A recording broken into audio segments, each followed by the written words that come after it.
বোন তোমাদের কিছু কথা বলতে চাই। হাতে একটু সময় থাকলে কথাগুলো অবশ্যই শুনে যেও। পুকুরের জল সবাই ব্যবহার করে, কিন্তু কেউ খায় না। আলু সবার সাথে মিশে গেলে সবাই খেতে পছন্দ করে না। মিষ্টির দোকানে এমনিতেই বেশি মাছি থাকে, এটা দোকানের অ্যাটিটিউড না। একটা কলার দাম 5 টাকা, কিন্তু তুমি যদি ওই কলার খোসা ছাড়িয়ে দাও, তখন তুমি কাউকে ফ্রিতে দিলেও খেতে চাইবে না, তখন সেটা মশা মাছির খাবার হবে। আমি এতগুলো কথা বলে তোমাদের এটা বোঝাতে চাইছি যে তোমার দেহকে এমন করো না যে সব পুরুষ জলের মতো ব্যবহার করবে। তোমার মনকে আলুর মতো করো না যে সবাই মিশবে কিন্তু কেউ পছন্দ করবে না। তুমি তোমার মনকে মিষ্টির দোকানের মতো বানিও না, যেখানে মশা মাছির মতো সবাই ঢুকবে আর তাদের খিদা মিটিয়ে চলে যাবে।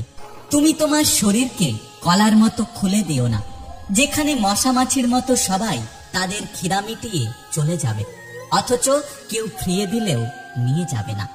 তুমি আজকে যাদের সাথে কথা বলে মজা নিচ্ছ বা যাদের সাথে কথা বলে যাদেরকে মজা দিচ্ছ, তারা তোমাকে ব্যবহার করবে আর ব্যবহার করা শেষ হয়ে গেলে ফেলে দেবে। যে আজকে তোমাকে খারাপ বানাবে সে তোমাকে কালকে বলবে ও ভালো না, ওর চরিত্র খারাপ, তোমাকে খুব নোংরা নোংরা গালি দেবে। বর্তমানের পরিস্থিতি অনেক ভয়ঙ্কর, তুমি এই পরিস্থিতির সাথে লড়তে পারবে না।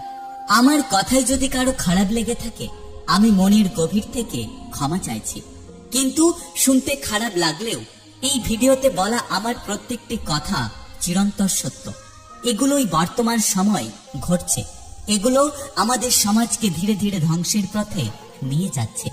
তাই কখন কি করছো, কার সাথে মিশছো, কার সাথে ঘুরছো, কেন ঘুরছো, এগুলো একটু ভেবে চিন্তে করার চেষ্টা করো।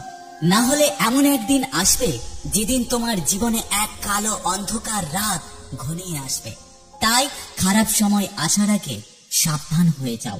ভালো থেকো, সুস্থ থেকো, টেক কেয়ার।